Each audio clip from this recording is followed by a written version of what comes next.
Good evening, everyone. You're watching Vintage Motocross Q&A. I am your host, Joe Abadi. Thank you for joining me tonight. Thank you, Susie, my dear, for helping me put the show together. Rocco's here, Gino's here. Yeah, and everything's going really well. I want to thank my sponsors who helped make this show possible. Motion Pro, Preston Petty Products. Vinco, ReplicaMotorcycleParts.com, Racer X, Preston Petty Products, the International Motocross Museum, Full Circle Racing, and my buddy Mike Chamberlain, and George Ackerman. George Ackerman, of course, from the Moto Barn. It's a great adventure for you and your kids to see the Moto Barn. That is down there in Ruther Glen, Virginia. What about Derfs? I'm getting the Derf. You just hang on. Okay. I got to thank my buddy Mike Chamberlain, too, from High Desert Realty. And, of course, Al Roof. Al Roof puts on or helps put on a lot of events down there in North Carolina. Al Roof has a group called the Cross Country Classic is what he does. So if you see Al Roof or you want to be involved in the Cross Country Classic, get a hold of Al. And yes, Susie, my dear, Derfs Cycle Shop, our newest show sponsor. You can get a hold of Derfs at papafred341@gmail.com. papafred at 341@gmail.com. Of course, Derfs Cycle Shop is on Facebook, and we've got a lot of great things going on there. I was talking to Fred the other day. He tells me he does a lot with sleeving of cylinders and boring as well. So if you need something sleeved or bored, you get a hold of Fred Hudgens at Derfs Cycle. Right now, we're going to move on with the show, and we're going to get down to our Next Time Try This segment. We've got a good video here that was sent in to us a little while back from our friend Robert Oscar Pomeroy. It's a stud removal tip. And not only is this good for the studs in your cylinder, but there may be some other places. Well, you know what? I've explained enough. Take a look at this.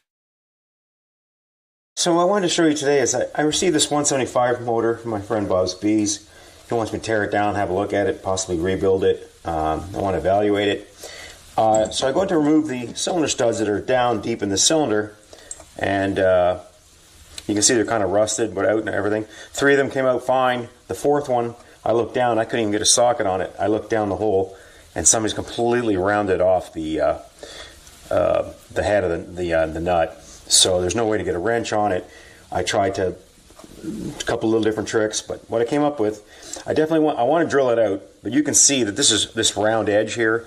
It's going to be really difficult to get a punch down that hole and hit center without having a visual on it. So that wasn't a go. So here's what I came up with.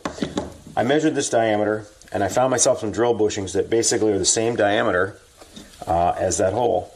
And then I found the corresponding drill for that drill bushing, which will easily take off. The stud's only 7 millimeters, and the head's 11. So this is about 10 millimeters. This will definitely take the head right off. So I'm going to drop these drill bushings right down the hole. And what that's going to do is allow me to be dead nuts on center when I take my drill and go down and drill that stud out. So give that a go, and I put a bit of oil. Always put a little oil down there for the drill, and we're going to drill that stud out.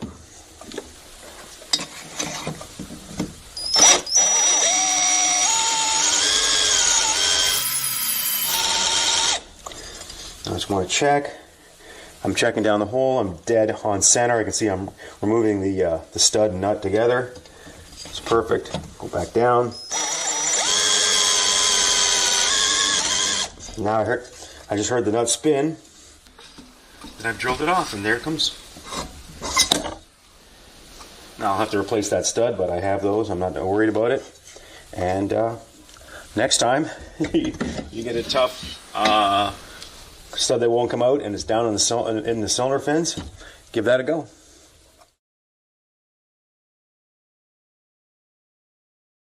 All right, great information from Robert Oscar Pomeroy. You know, we got in here just in the nick of time. Susie and I were busy doing some other stuff. I didn't get a chance to tell you to keep sharing the show. Please keep sharing the show. And the random share giveaway tonight is this set of grips from Preston Petty Products, Work GP grips. A lot of guys really, really like these. So keep sharing the show. There'll be a random share giveaway winner a little bit later on, and you will get yourself a set of grips, compliments of Preston Petty Products and Paul Stainer.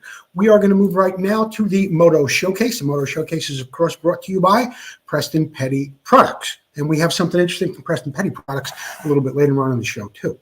The Moto Showcase tonight is a very popular bike. among all of us. 1974 Honda CR 125M. I was lucky enough to see this bike in person at the York Swap Meet last January. It is owned by Bill Naselrod. Of course, the 1974 Honda CR 125, when it came out, it really was a game changer, as so many people like to say. It was lighter. It was faster than anything that was in the 125 class, and there really wasn't much of a choice in the 125 class back then.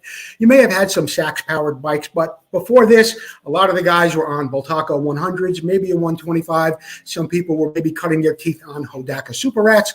But for somebody coming up maybe 13 or 14 years old in 1974, this was the bike you really, really wanted to have.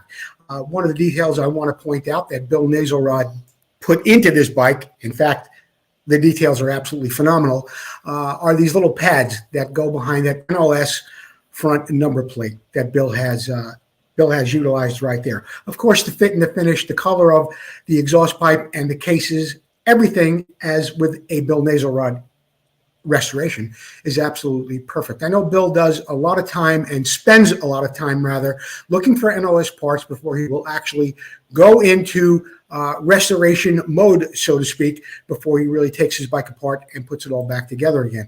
With this bike, he's done an absolutely phenomenal job. And as I said, I was lucky enough to see it in person at the York Swap Meet. Bill Naselrod, I want to thank you for allowing me to use this beautiful Honda CR 125. It was on display. It is as perfect as your 1973 Honda CR 250. Bill Naselrod, if you want like a gift compliment of one of our sponsors, I'd be happy to do that for you. Bill Naselrod, thank you. And you know what? The date is already out for 2025 for the York Swap Meet, January 12th. January 12th, it happens, 2025. So barring a rapture or something else of significance, we will all be at York again, January 12th, 2025. Pete Norman has a question. Pete Norman has a question? Yeah, about the new sponsor again. He said he needs a cylinder board. Pete, if you need a cylinder board, you can get that done from Fred Hudgens at Derf. DERF, which is Fred spelled backwards, Derf Cycle Shop. He's in Missouri, but he's about 70 miles west of St. Louis. And if you're going to put it in a box and you're going to send it to somebody anyway, send it to Fred. I'm sure he'd like to work. That's Fred Hudgens at Derf Cycles, Papa Fred 341 at gmail.com. There you go. There you go, Pete. The Did You Know segment tonight is, of course, put together by, what are we doing? Did you know? Yeah. Did you know? We're doing the Did You Know segment. This, of course, was put together by Jeff Kokoski. Jeff really does a great job of putting some of these segments together for us.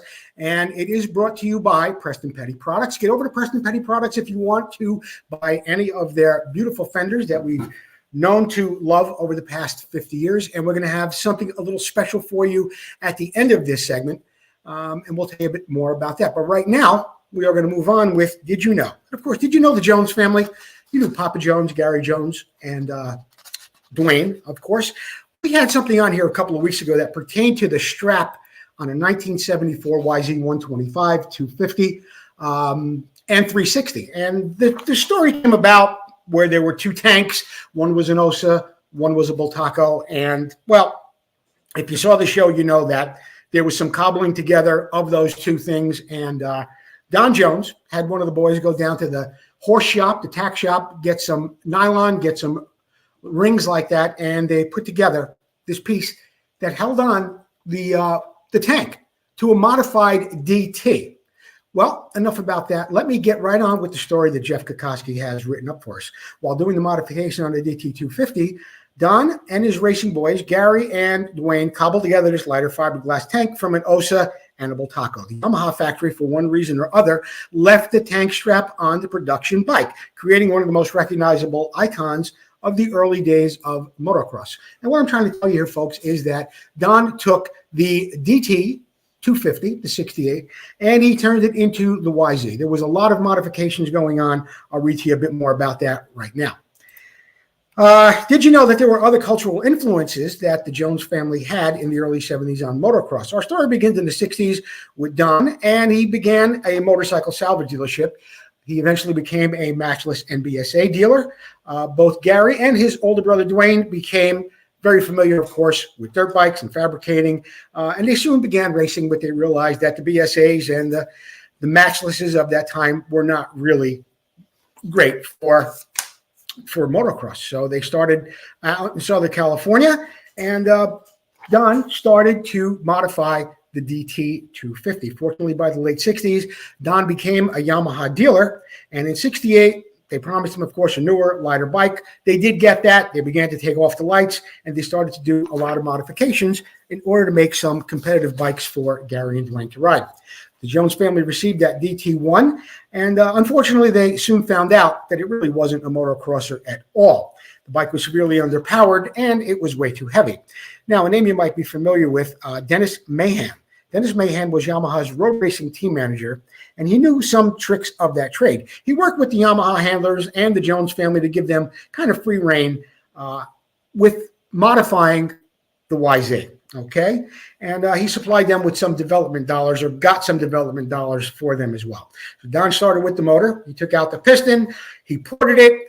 They were able to get 30 horsepower out of the bike. They also did something called torque induction, which now you know today as a reed valve. They also traded the helical cut gears for some straight cut gears. They sandcast their own cylinders. Now, this is, of course, according to Jeff Kokoski, who did, I'm sure, his due diligence on this story. I did not know, and I've heard a lot of stories about the Jones family and what they've built, but I didn't know that they did some sandcasting on their own cylinders. They also did some electrical work took some stuff from Kawasaki, and yeah, they did all that in order to make this bike work. The handling and the weight was another issue for the DT1. It was about 231 pounds at the time. To get the handling right, they cut the frame, did a lot of experimenting with that, and they moved the foot pegs, and he did a lot of other things to that frame as well. Don had a buddy in the jet propulsion business. His name was Eric Reed. He worked a lot with titanium, and they were able to make a titanium frame at one point. They also went on to modify some shocks, which you now know as the thermal phase shocks from Yamaha. The final move was to save weight, and that steel DT1 tank was, going back to the original part of the story, was modified by two fiberglass tanks, one Osa, one Bultaco. By 1970, all the modifications resulted in a 40 horsepower, 189-pound, ready-to-go race bike for Gary and Dwayne to ride. Don Jones was to the DT Yamaha what Carroll Shelby was to the Ford Mustang. When Don shipped that modified bike to Japan, it was the template for what would become the production YZ. And it went on to have great success with Torsten Holman. But the crazy part of it was that strap that was on that tank, holding that tank on there, did get put into production. And Gary went on, of course, to have a national championship on Honda, on Can-Am, on Yamaha, and of course, onto what did I say? Can-Am, Honda, Yamaha, and there was another one too. Can-Am, Honda, Yamaha. I thought he had another. Oh, I think he had I think actually his first national championship was an Inter-Am series, and that was on a Yamaha as well. So now you know what that was about. I told you that this segment was brought to you by Preston Petty Products, okay? And it is. And there's a special coming up. Right now, from what I understand, there's a special going on for a light like this. But it's not a light. In here, it has a clock. If you go over to PrestonPettyProducts.com, you could get this number plate, but it has a clock in here. That's for this week. Next week, we're going to have a special running for you on this. This is a self-contained battery in here in the back of this, okay? You do not need to wire your bike. It comes with a charger that's just like this. You turn this thing on like that. You get 7 hours of 1100s of lumens of light, 1100 lumens. You know what 1100 lumens is? You don't, do you? And neither do I. But the people over at Preston Petty Products, they know what 1100 lumens is, and that's why they're putting them into this light that'll last for 7 hours on one charge. When you tune in next week, I'm going to tell you what the special is. Not only do they have the headlight, but they've got the rear light for it too. Okay? So you could hook all this up on your little off-road bike, your little dual-purpose bike, or your Enduro, whatever it is, and you don't have to fool around with any of the wires. That is from PrestonPettyProducts.com. We are going to take a little break right here, right now. We're going to get a commercial in here from our buddies over at Vintco, and we'll be back with more Vintage Motocross Q&A. I'm Heikki Mikkola. We will be right back. That was perfect, Heikki.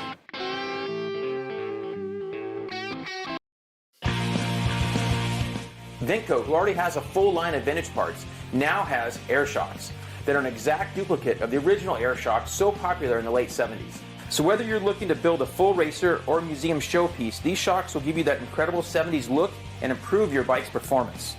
These new air shocks are fully rebuildable with Vintco rebuild kits, and all shocks are hand assembled in the USA with all new components. Every component is brand new. Just like the originals, our air shocks are adjustable with 2 chambers, high and low pressure, giving you tremendous flexibility for settings of your bike suspension.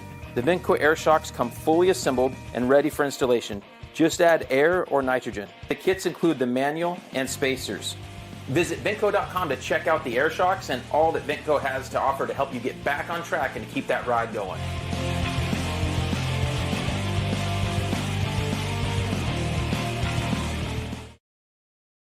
The What's It Worth segment tonight is brought to you by Full Circle Racing. Be sure to get a hold of Tom McAllister. He's got about 10 million rims up there in Washington, and I'm sure he wants to sell them. He just got a big shipment in, and he's really busy. He's got a lot of stuff going on, but whether it's spokes and nipples, lacing and truing, whatever it might be, get a hold of Tom McAllister at Full Circle Racing. What is it worth? This is the portion of the show where I ask you, the viewers at home, to tell me what you think this bike recently sold for. It happens to be a 1980 Honda CR 250, but this bike is equipped with full Fox suspension, including the shocks, the swing arm, and those exceptionally valuable and very, very rare Fox factory forks. I'm going to read what's going on here. I'll tell you in advance that this bike was sold on Bring a Trailer just yesterday. It's a 1980 Honda CR 125, and I think it was sold in Arizona. Anyway, it's a 1980 Elsinore. It's equipped with air adjustable Fox suspension components, 250 cc's with a Kean carb. This is the 1980 that does have the double down tube frame. This is a 1-year only bike. This is after the side port 1978-79 CR250 and before the water-cooled bike. So yeah, this is a plastic tank, 1-year only model. This bike happened to have some replacement parts on it, including sun rims, and a lot of nice little trick things were on this bike too. See back here, of course, you see the Fox swing arm, but if you look closely, you'll see a real nice torque arm with Heim joints that are installed on there, and aluminum swing or an aluminum chain guide as well. It's got cross brace handlebars, and some of the description that they give on Bring a Trailer is just a little too generic for my taste. But I don't think that that they allow you to place your own description on there. But anyway, as you can see, it looks like it has a PDF pipe on there. It's got that incredible Fox front suspension on it. A lot of nice details, as you can see here. It appears that the carburetor was vapor blasted. Everything was put back together in a beautiful fashion. There's a closer look at those beautiful triple clamps that come on those Fox factory forks. There's a good shot of the pipe up front. There's one thing that disturbed me just a little bit about this bike. I don't know if you could see it in the picture, but if you look just below where the pipe goes into the cylinder, you can see 2 motor mounts right here. You see 2 motor mounts right there when I'm showing you with the prompt. Why the bolts are painted in those motor mounts is, I don't know. I can't quite figure it out because a lot of nice details went into this bike. And that's the only thing. And I'm not nitpicking. I'm just saying that's what I saw because that's what you sponsors and people want to know about. But anyway, there it is. It is a beautiful bike. And I'll tell you this in advance, give you a little idea. With the utmost certainty, I can tell you that those forks are selling for about $4,000 right now, if you were able to find a set. The swing arm, probably another $2,500 to $3,000. And the shocks, although Vintco does make a replacement set, to find an original set rebuilt, you probably go for $700-800. I'm thinking that for what this bike sold for, there's over half of it in suspension alone. So what do you think it sold for, guys? $8,000? $12,000. This bike sold on Bring a Trailer for $9,134. That's $9,134. Whoever got the closest without going over, well, I'll look tomorrow. I'll look tomorrow on the page and I'll see it. And I mean, we'll get you, no, we will, I promise. We will get you a little prize, compliments of one of our sponsors, or maybe I have some stickers here from Vinco. I have a little something for you. The closest without going over. That segment, of course, is brought to you by What? Full Circle. $9,100? $9,134. I'll let you know tomorrow when I take a look at it. Right now, or what I just told you was that bike was, not the bike, but the segment. The segment was brought to you by Full Circle Racing. Full Circle Racing does have a special going on for this backing plate for your CZ. It's $179. It is made of aluminum. Tom makes them himself in-house. If you don't want the CZ logo on there, it's only $169. Okay? And that's what we have this week in the What's It Worth segment. And yeah, what's it worth? And that's how much that Honda is. Like I said, we'll take a look tomorrow on the page. And I'll tell you who got closest without going over. I'm Brock Glover, and you're watching Vintage Motocross Q&A, and we'll be right back.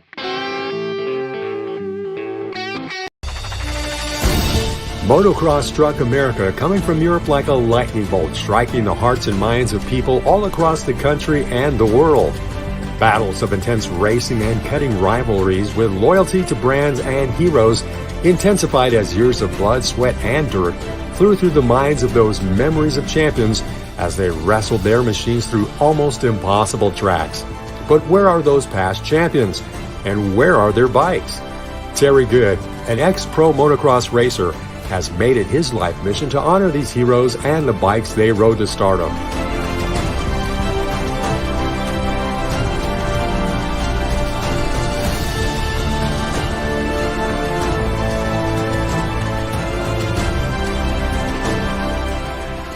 We raced, we rode, we lived and breathed motocross. Go back in time and relive those moments, now preserved for the first time ever in the world's first museum dedicated to the history of motocross. Our new building is in the gate. Help us get a great start and you can be part of history. Go to internationalmotocrossmuseum.org and become a part of our team.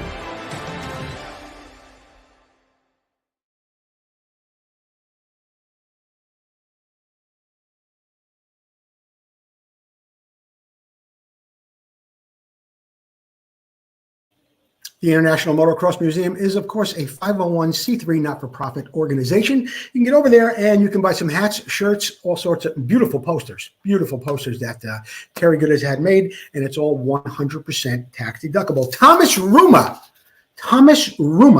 R-U-M-A. Thomas Ruma, you are tonight's random share giveaway winner. If you get me your address, I will have Paul Stannard personally send you a set of grips just like this. Work GP grips from Preston Petty Products. Thomas Ruma, you are tonight's random share giveaway winner. This Week in Motocross History is brought to you by Racer X Magazine. Be sure to get a hold of Racer X. They're online and on your newsstands now. It was March 10th, just the other day. You know whose birthday it was? My dear friend, Donnie Hansen.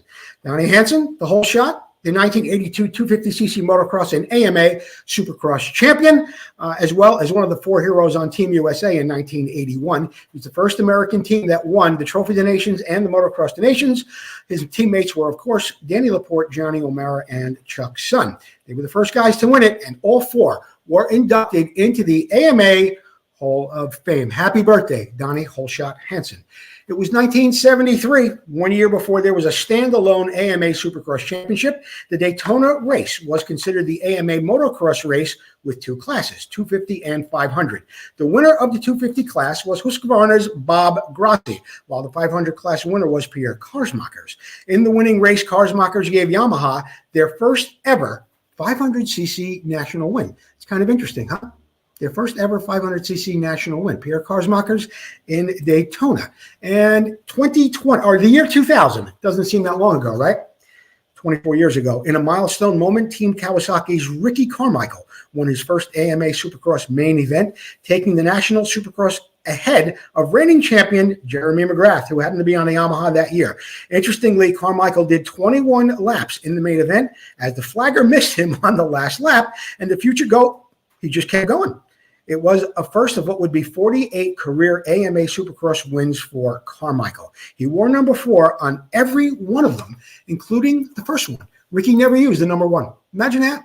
But he was, of course, the greatest of all time. It is now time to get down to the finish line. The finish line is, of course, brought to you by ReplicaMotorcycleParts.com and Paul Parkinson Sr.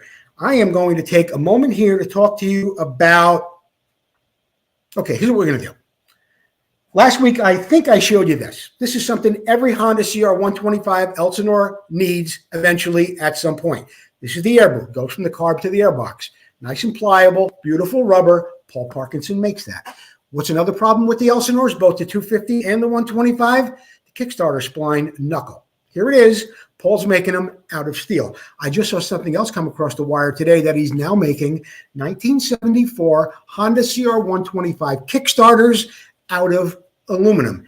Every week, Paul Parkinson Sr. is coming up with some absolutely amazing must-have item for your Hondas and many other bikes too. This week's special, here it is.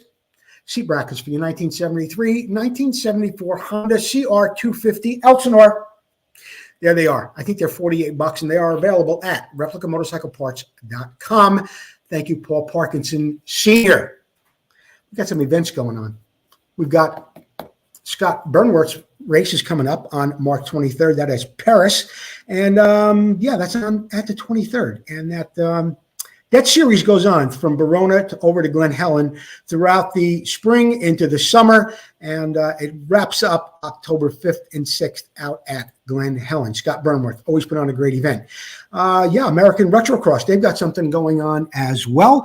That happens on Sunday, March 24th. That also happens at Glen Helen. And a lot of these guys who put these races on, including Burnworth and Rick Dowdy, there's always a lot of prizes. They got a lot of sponsors, and there's always something going on there. And they've got classes for everybody, too. It's another wonderful thing about a lot of these splinter groups that have gone on to put on some races is that they make a class for everyone.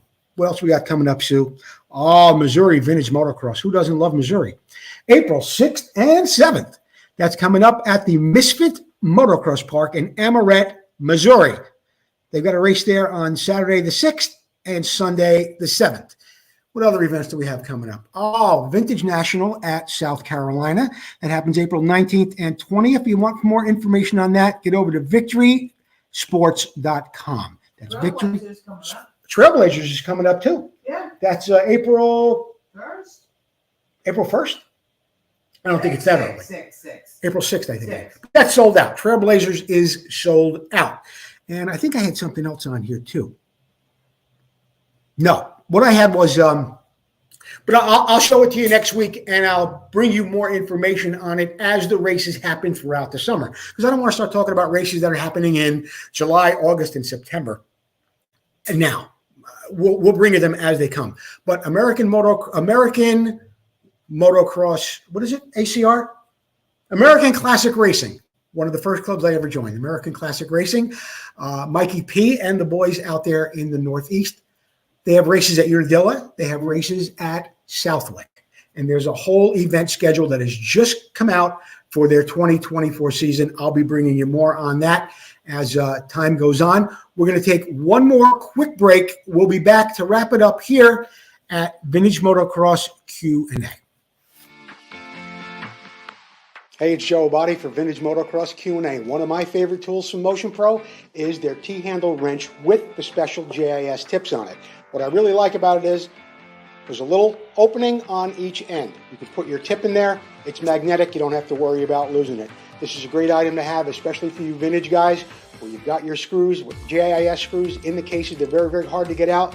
Nothing gives you more torque and better grip than a T-handle wrench. Get over to motionpro.com or see your local dealer. Don't forget, go to Vintage Motocross Q&A for a 20% discount on all Motion Pro tools.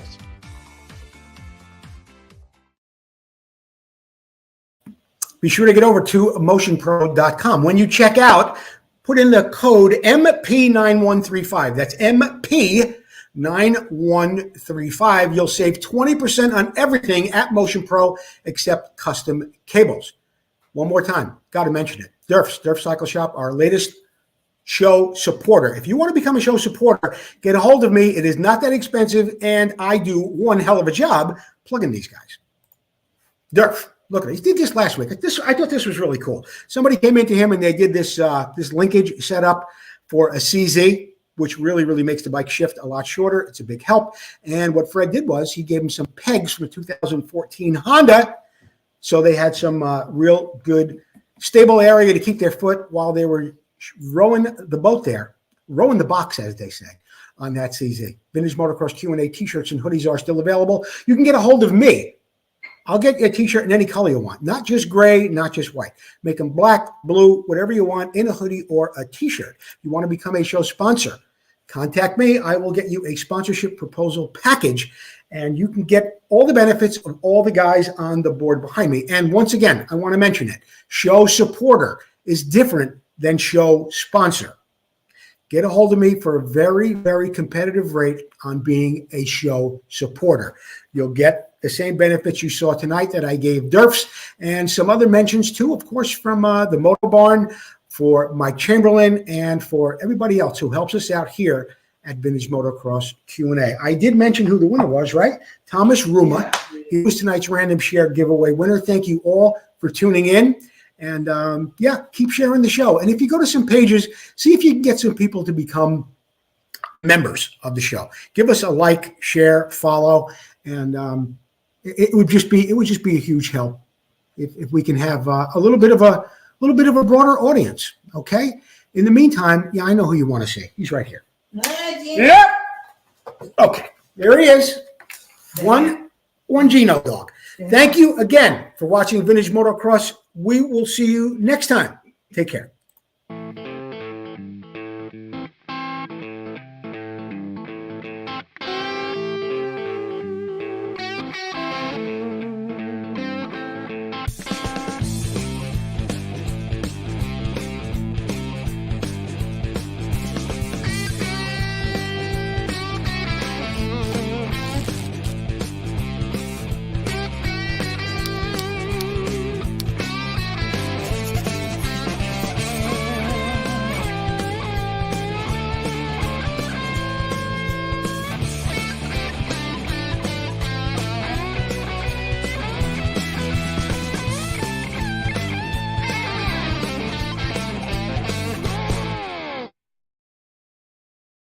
Hey everyone, while I'm still here and the show is over, I want to remind you, the viewers at home, that we need your questions.